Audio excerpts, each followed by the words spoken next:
What's up? My name is Victoria Rocca. You might know me as Victoria Glam if you follow me over on Instagram, which you totally should. You can actually follow this podcast on Instagram at the GlamLife Podcast, and you can watch full episodes anytime you want on my YouTube. Today, I have a super cool guest with me, someone who's actually just about 3 or 4 hours away from me. But we chose to meet on Zoom so that she can relax in her beautiful pink lake house. You guys, meet my friend Sherah, as in Sherah Coke, which is how she told me to pronounce her name. Sherah Juarez from Ink Boutique Houston. Hey, Sherah. Hi, thank you for having me. Of course. Oh my God, how cute is your little pink dog? Okay, who is this? What's his name? Shania Twain. She goes by Shania. Shania. Hi. Oh my God, I love this. That you're speaking to me and not her at this moment, but look it over it. I am kind of speaking to her. Shania, hi. So actually, before I even knew you, your reputation, and so does Shania's, precedes you beyond. Before I ever met you, the first thing someone said to me about you was that you tattoo in your living room with your dogs, or that you teach people to tattoo in your living room with your dogs. I was going to say, I don't tattoo my living room with the dogs, but I teach. Yeah, my training center is a 5-bedroom lake house. We all stay here together for 4 straight days. And it really is. It's almost like a retreat / training. It's very relaxing. The dogs are no longer here, though, for that. They were here a very brief time because my husband, who is a firefighter, broke his knee and so keep them. But now he can. He's all better. So the dogs leave for the trainings. But there was a time when we had pink dogs running around while we were learning nipple theory. You have significantly reduced my interest in. No, I'm kidding. I All have right. my dog to work. I have a warehouse attached to my building. I have 3 separate parts to this one huge building. I have an actual classroom where students come and learn and tattoo. I have the main uh part of the building where I tattoo and the girls who work here tattoo. And then I have a warehouse. And my dogs will kick it with me in the warehouse all the time. But once you and I met, I did ask you about that almost immediately. And when you explained to me that this was a lake house and it was retreat style, I wanted to take a new Areola class and still do want to take a new Areola class. I want to come. You need to come. How did you get involved with Areola tattoo? Oh, girl, that's been 22 years ago that I got involved with areola tattooing. I honestly had been I owned a dance studio, was my first profession, and I taught dance. And I That continued. tracks. That tracks. You look like a, oh, we're practicing for dance review right now. You totally look like it. Thank you. But so yeah, I also taught ballroom dancing and tumbling, and I was about 6 to 7 months pregnant, and I got kicked pretty good spotting for Oh, tumbling.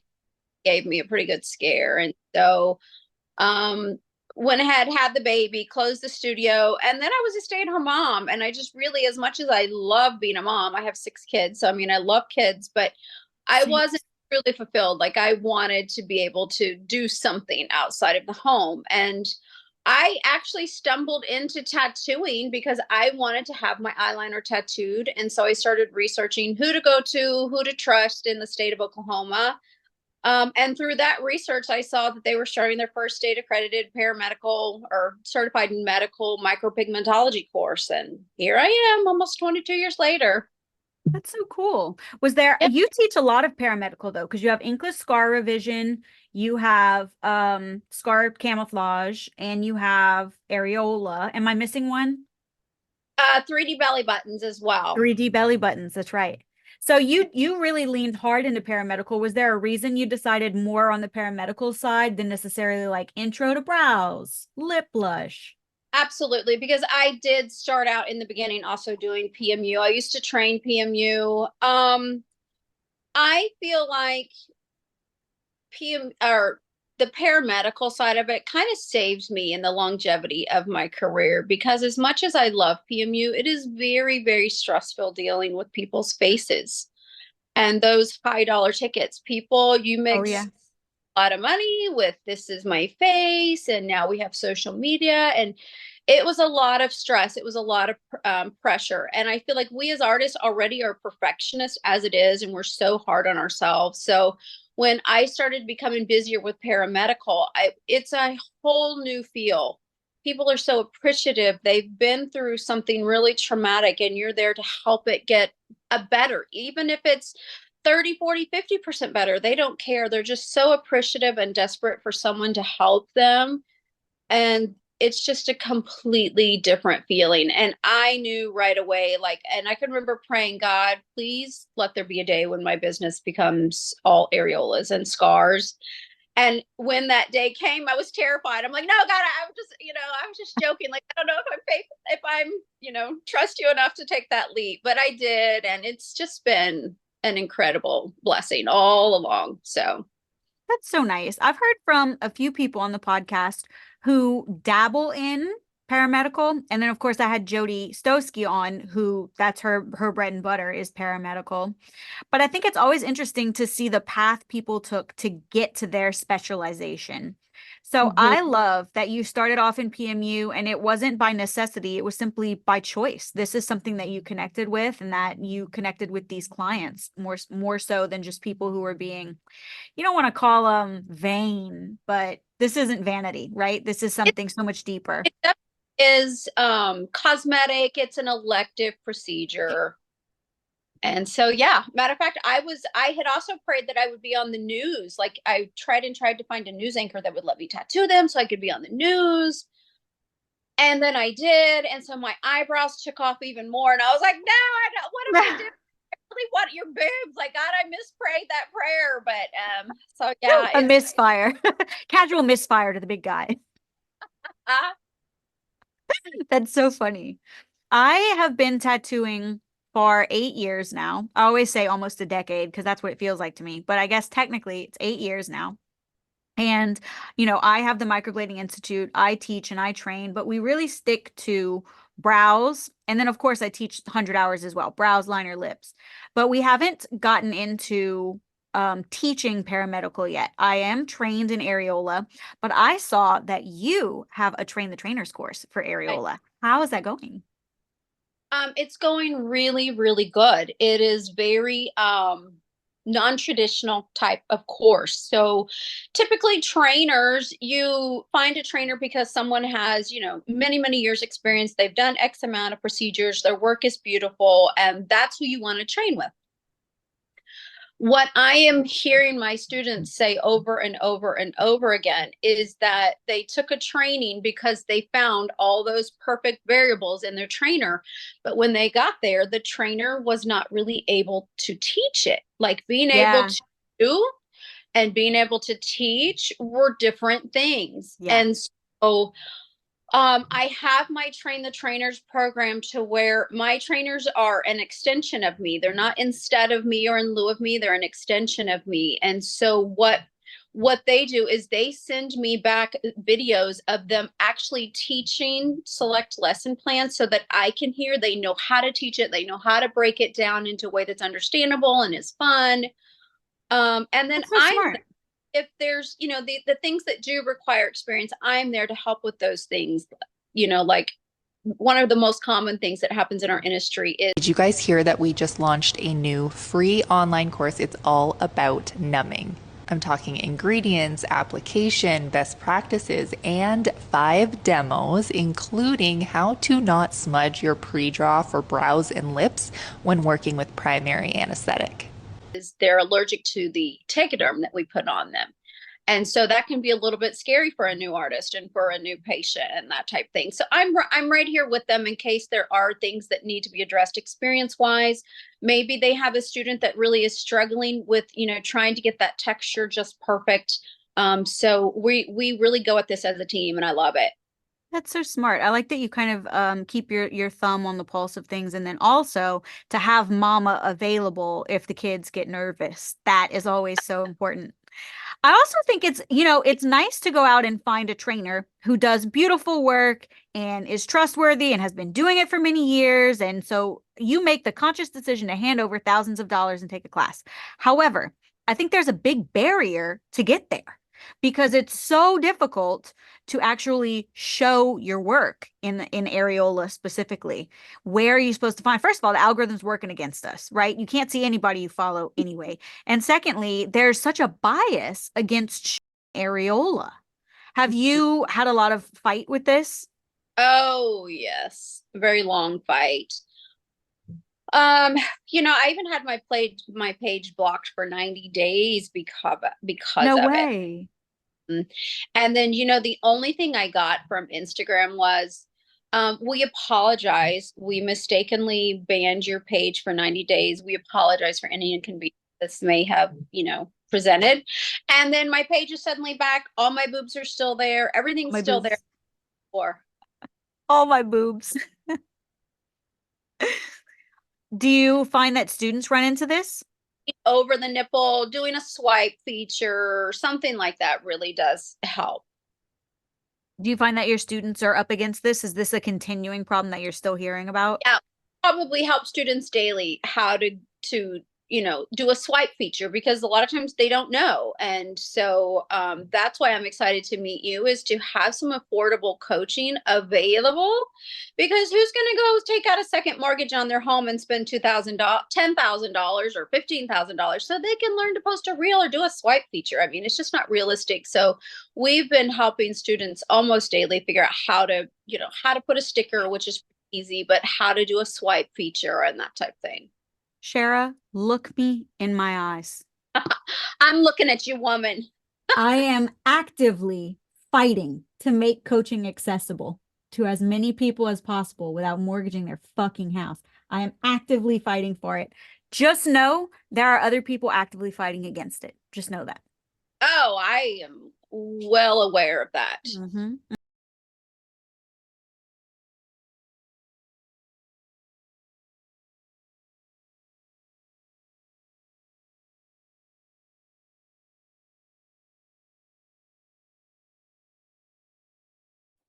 Ready for PMU coaching without the $10,000 price tag?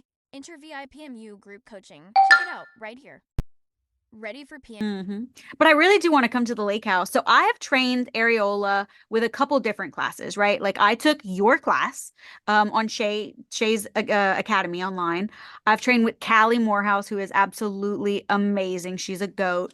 And then I met you in person and I watched you doodle on some real skins. But I want to come and spend some time at the lake house and really do it up. Yeah. And Carla Ricciardone is a very good girlfriend of mine. We have each other on speed dial. She has seen me naked a bunch of times, and I Oh, have good. as well. We actually have also shared a bunk bed, and it broke. And it's a whole fiasco. Only a broke bitch would make us sleep in a bunk bed together, but we did it. She saved my life actually from being a pancake. But so she has tattooed my areola. Some people might not know this. You don't just tattoo your areola if you've had cancer. There are actually a lot of reasons that people get their areola tattooed. Maybe you had a breast reduction, a breast lift. There's a myriad of issues that could go down that would lead you to getting losing color or pigment there, or losing the entire areola. I had a mommy makeover 3 years ago, 2 years ago, something like that. Okay. And in that, I had a breast lift. And my areola tissue actually experienced an infection. So I had necrosis in just the bottom of one of my areola, which was real gross to look at, but it didn't last too long. My doctor's great. He caught the infection, tested it, gave me the right antibiotics, and we stopped it. But there was just this small portion at the very if you're looking at a clock, like from 5 to 7 o'clock, I was missing color. I still had the regular texture and everything, just missing color. And Carla and I flew to Miami. I slept at her house. We had a couple margaritas, and the next day she tattooed it on for me. And then we had some spicy margaritas, and then I went home. I think I was gone like 18 hours. Okay. So I've learned how to do it. I've done it a couple times, and then I had it done, so I've experienced it.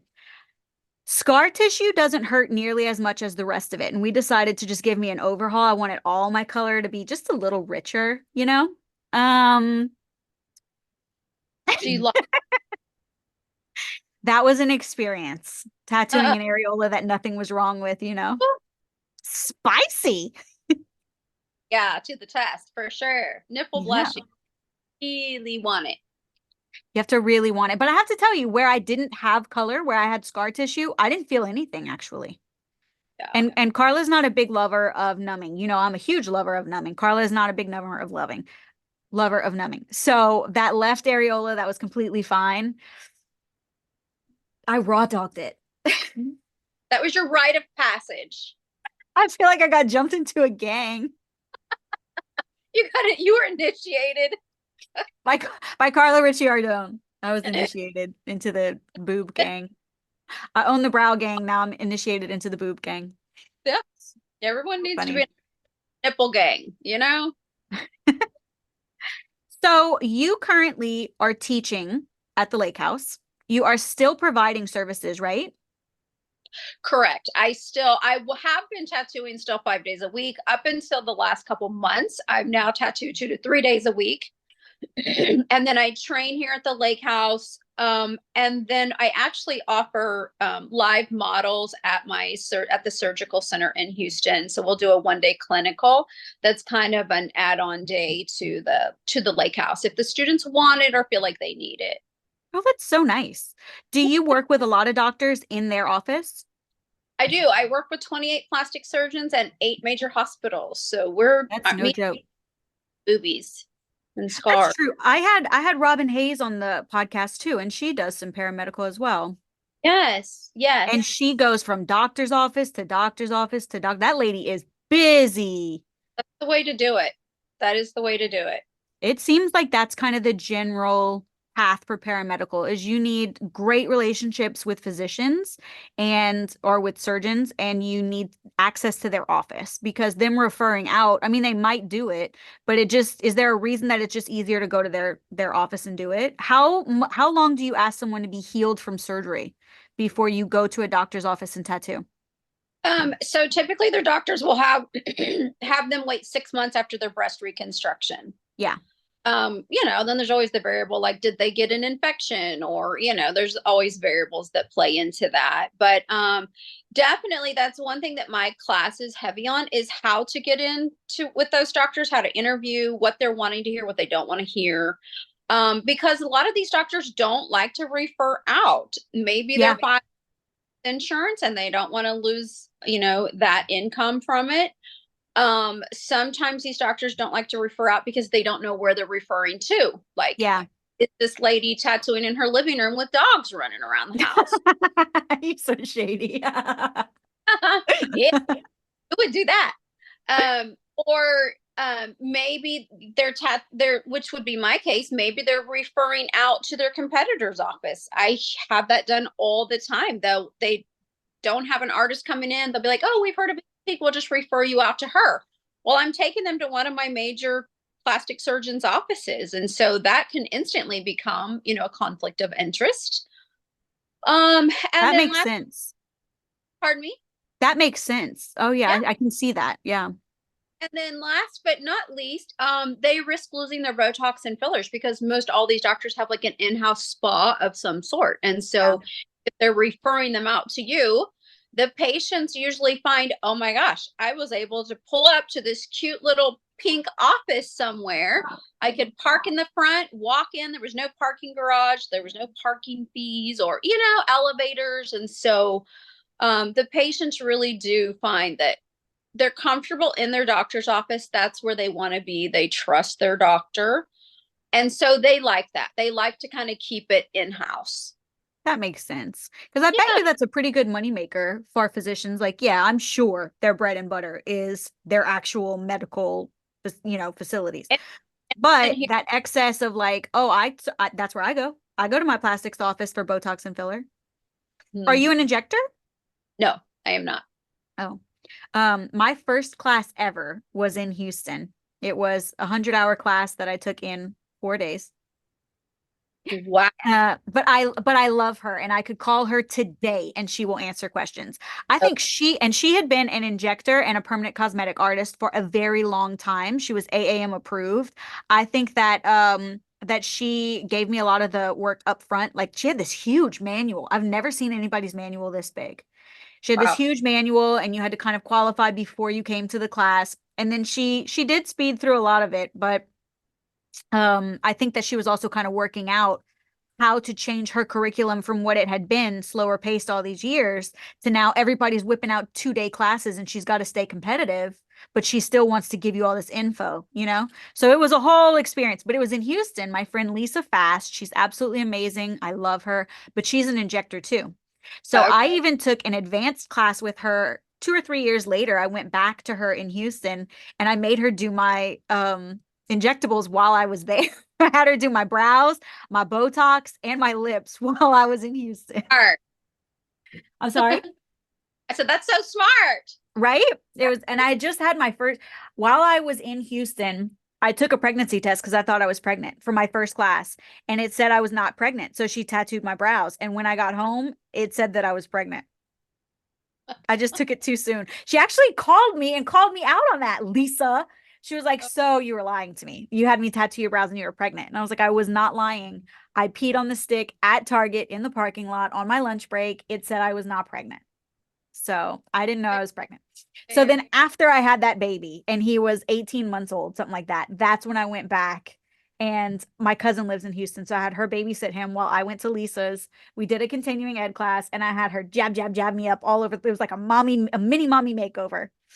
So good. If you were an injector, that's exactly what I would be asking for. I'm coming to the lake house. I'm training Areola with you. And I want you to jab me up. Fill you up. I'll YouTube it real quick. No, I'm kidding. Perfect. That's all I need. Just watch out for arteries. Oh yeah, those minor details. We're joking, but there are so many people who think that this is a fast cash grab industry and they say things like that all the time. And then they're bold. They will argue with people on Facebook forums talking about mind your business. Don't worry about it. It's not your business. I wouldn't worry about it. You don't know what I do. Well, you just ask the question like, where can I buy Botox wholesale? So I'm going to assume you're not a practitioner. Exactly. They It's just add anything on. it is scary. One of my doctors that I work for, that is kind of his pet peeve, I guess, because he has seen cars going down the road and they'll be advertising Botox on the back of their car and Botox fillers, massage, a little bit of everything, He'll have his Massage. like set them up and he'll bust them. He loves doing that. So Have you ever seen, like, in the body art world, there are people who are considered scratchers, like they taught themselves with a YouTube class or whatever, and then that work walks in your door and you're like, who did your tattoo? Do you see that with Areola? oh, okay. So in the paramedical world, what has been going on forever and ever and ever is these doctors' offices have a member of staff, typically a nurse or someone who's on salary. The doctor will be like, okay, the first Tuesday of every month, I'm in surgery. You're going to tattoo for us. Yeah. And little wheelie cart in their closet somewhere that has their used to be a Permark machine and their Nouveau contour pigments. They'd come pulling out and they would tattoo, not having any formal education whatsoever. It was just a free tattoo artist on salary. So we are still seeing to this day so many poorly executed tattoos coming in, and they're orange because they don't understand color theory. And then you get up into your higher Fitzpatrick, those poor women of color coming in with grayish blue nipples. And thank the Lord, those days are soonly coming to an end. Yeah. Well, thank God for that, right? Like the more that we organize and the more that we communicate and build this community, the more education becomes accessible to people. So hopefully the less gray nipples, gray areolas, that's crazy to me. Orange is wild enough. Gray is crazy to me. And it's as you're well aware as a PMU artist too, that's an ongoing battle. I mean, you can fix it once, but guess what? 3 years later, Yeah.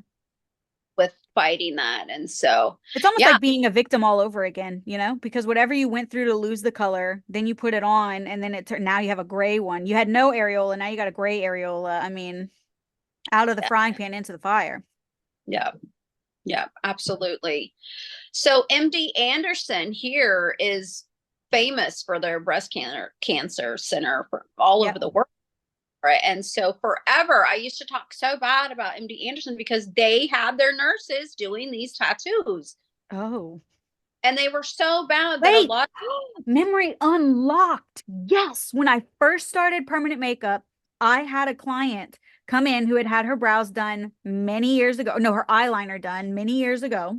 And there was very little left. It was a real thin gray line. And I said, "Where were these done?" And she said, "Actually, my sister was a patient at MD Anderson, and the lady was tattooing there. Like she would come to MD Anderson with her little cart, she would roll through, and she just offered it to her while she's sitting in the waiting room." How did I forget this until you just reminded me?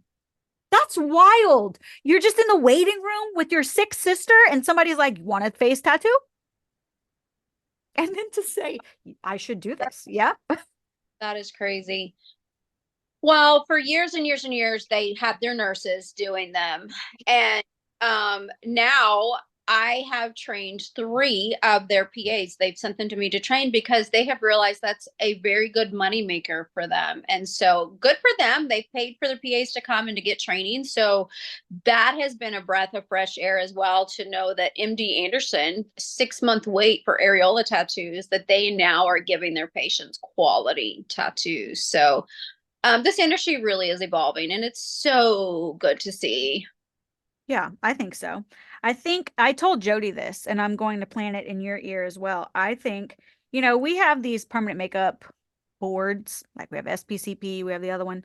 I think that we should have one specifically for paramedical, because paramedical is very serious. It's a big topic, but it's so marginalized anywhere else because, for any kind of micropigmentology academy or board or group, it's just a very small sliver of the work that they're actually focusing on. I think there needs to be a bigger place that's committed specifically to helping with this huge category that's only growing.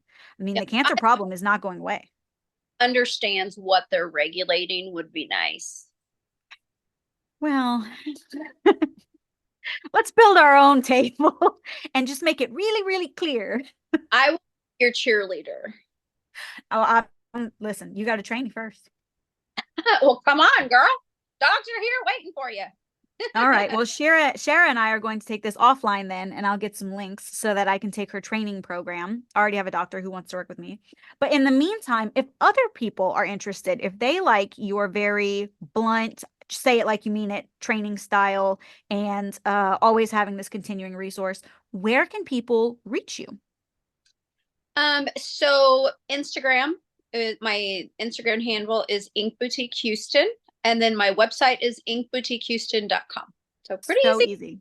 Yeah, Yeah. super simple. I'll go ahead and link all of that in the description for anyone who's listening to the podcast. I'll make clickable links for anyone who watches this over on YouTube. And if you want to see her beautiful pink dog, Shania Twain, highly recommend that you go and watch this on YouTube.